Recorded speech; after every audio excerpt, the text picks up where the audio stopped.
দিনটা ছিল 17ই জুলাই 2024। আমরা দুজন বেরিয়ে পড়লাম বেলুড় মঠ এবং দক্ষিণেশ্বরের উদ্দেশ্যে। আমরা ঠিক করলাম দক্ষিণেশ্বরে যাওয়ার সবচেয়ে সহজ পথ হলো মেট্রো, তাই আমরা চলে গেলাম গড়িয়া মেট্রো স্টেশনে। এখান থেকে সোজা আমরা দক্ষিণেশ্বর মেট্রো স্টেশনে নামব।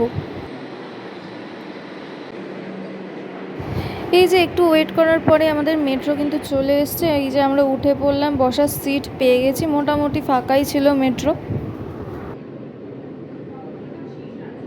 মেট্রো করে আধ ঘন্টা কি 45 মিনিটের মতন সময় লাগবে যেতে। তারপরে আমরা এখানে দক্ষিণেশ্বর মেট্রো স্টেশনে কিন্তু নেমে গেছি। আর এখানে হচ্ছে এই স্কাই ফ্লাইওভারটা এখন নতুন হয়েছে, এখানেই আমরা একটু দেখতে দেখতে যাচ্ছিলাম। জায়গাটা কিন্তু খুবই পরিষ্কার পরিচ্ছন্ন, খুবই সুন্দর।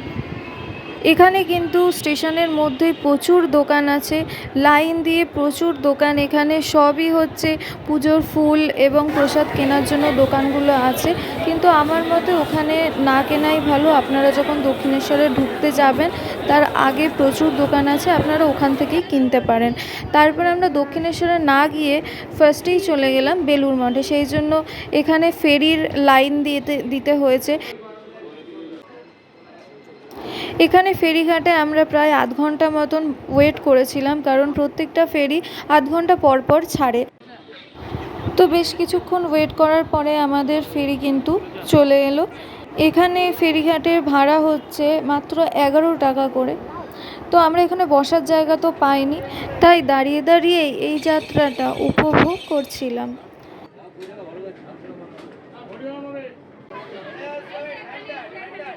সাথে একটু ফটো তোলা, খাওয়া দাওয়া এইসব তো আছেই। এই ফেরিটা যেতে কিন্তু এখানে 45 মিনিট মতন সময় লাগে। তো আমরা এখানে ভিউ এনজয় করছিলাম, বেশ ভালোই লাগছিল, দিনটাও বেশ সুন্দর ছিল। দেখতে দেখতেই আমরা কিন্তু চলে গেলাম বেলুড় মঠের ঘাটে। বেলুড় মঠের গেট বন্ধ হয় ঠিক 12টার সময় এবং খোলে 4টের সময়। এর মধ্যে যদি আপনারা ওখানে গিয়ে পৌঁছান, ওখানকার গার্ড কিন্তু আপনাদের কিছুতেই ভেতরে ঢুকতে দেবে না। সেটা আমরা জানতাম না, সেই জন্য আমাদের একটু দেরি হয়ে গেছে যেতে, কিন্তু খুব বেশি দেরি হয়নি।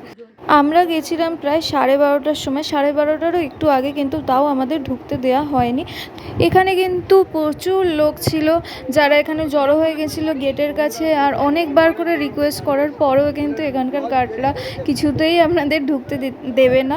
তো এই জিনিসটা কিন্তু মাথায় রাখতে হবে। তো কী আর করার, আমরা আবার ফেরি করে চলে গেলাম দক্ষিণেশ্বরে। তো দক্ষিণেশ্বরে গিয়েও দেখি ওখানেও কিন্তু গেট বন্ধ।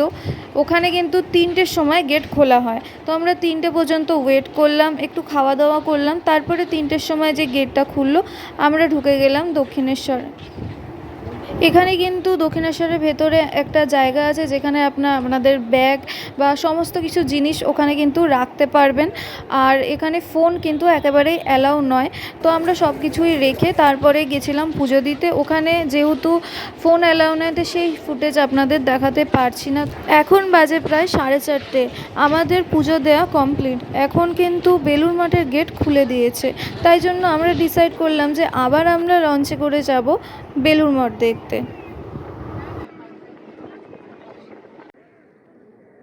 এই যে আমরা ফাইনালি চলে এসেছি বেলুড় মঠে। এখানে কিন্তু গার্ডেনে আমরা অনেকক্ষণ বসেছিলাম, ভেতরটা গেছিলাম। ওয়েদারটা খুবই সুন্দর, একটু মেঘলা মেঘলা হয়ে এসেছিলো। চারিদিক ঘুরে ঘুরে দেখলাম, জায়গাটা খুবই সুন্দর লাগছিল। আর অলরেডি আমরা এত ঘুরে টায়ার্ড হয়ে গেছিলাম, সেই জন্য আমরা এখানে গার্ডেনে অনেকক্ষণ ধরেই বসেছিলাম, একটু রেস্ট নিলাম, খুবই ভালো লাগছিল। এখানের প্রাকৃতিক দৃশ্যটা উপভোগ করছিলাম। তারপরে আমাদের যাওয়ার সময় হয়ে গেল। এই যে খুব সুন্দর একটা রামধনু উঠেছিল, সেটাই আমি একটু রেকর্ড করলাম। আর তারপরে দেখতে দেখতে সন্ধে নেমে আসলো। এটা হচ্ছে লঞ্চ থেকে এই দৃশ্যটা খুবই সুন্দর লাগছিল।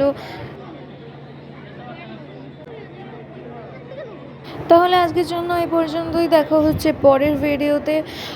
আমার ভিডিও যদি ভালো লেগে থাকে তাহলে like, share and subscribe my channel.